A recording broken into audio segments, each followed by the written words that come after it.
Ey İran xalqı, bildiyiniz kimi İlham Əliyev üçüncü ölkələrlə əlaqə quraraq Naxçıvana zərbələr indirdi. Planlı surətdə. Türkiyəni də savaşa qoşmaq üçün, İrana qarşı savaşa soxmaq üçün İlham Əliyev dostlarınla birləşərək Naxçıvanı zərbə altında qoydu.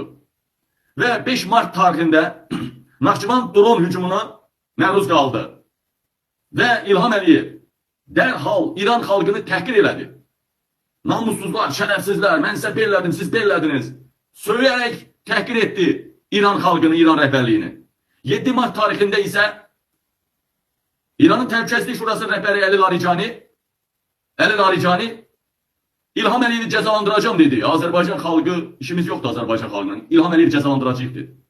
Dalından 7 Martda bunu deyəndən sonra İlham Əliyev qorxaraq 8 Martda Əli Laricanını ictimai televiziyalarda en güclü rəhbər deyə Əli Laricaniyə yaltaqlandılar.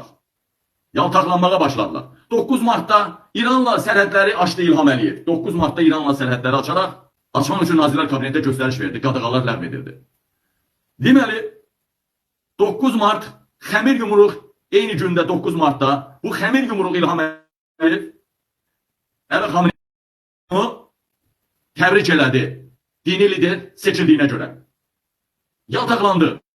Atanızın yolu, atanız belə yaltaqlandı. Və bugün isə 10 Mart'tı İlham Əliyev yardım göndərir. 3 maşın. Niye 3 maşın yardım göndərir? Niye 3 maşın yardım? Ona göre 3 maşın yardım göndərir ki, yardım qəbul edilməsə, deyəcək ki, hansısa dini qurumun, hansısa bir məmurun bu öz şəxsi fikriydi, ambisiyası. Yardım qəbul edilməzsə.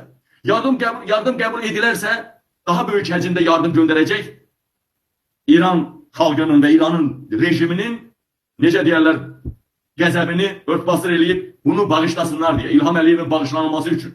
Yəni yardım qəbul edilməyə bilər. Onda deyəcək hansısa qurum göndərdi. Qəbul edilsə dalını da göndərəcək. Niyə? İran bunun dərisini tabanından çıxartmasın. Yardım üçcə maşındır. Bizdə atadan babadan deyirlər. Doğuşana deyirlər. Doğuşana. Doğuşan. Doğuşan balasına deyir ha. Sənə 3 gün süd verim yoksa 3 ay. 3 gün uzundur deyir. 3 gün ver. Ona göre İlham Əliyev doğuşana döndərirlər. Doğuşan misal olarak 3 maşın yardım gönderir. Buradan İran xalqına deyirəm, sizin o yardıma ihtiyacınız var mı? Sizin 10 ton una, yani 2 maşın una ihtiyacınız var mı?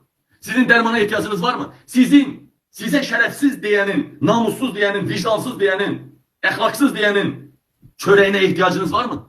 Dərhal yardım geri qaytarılsın.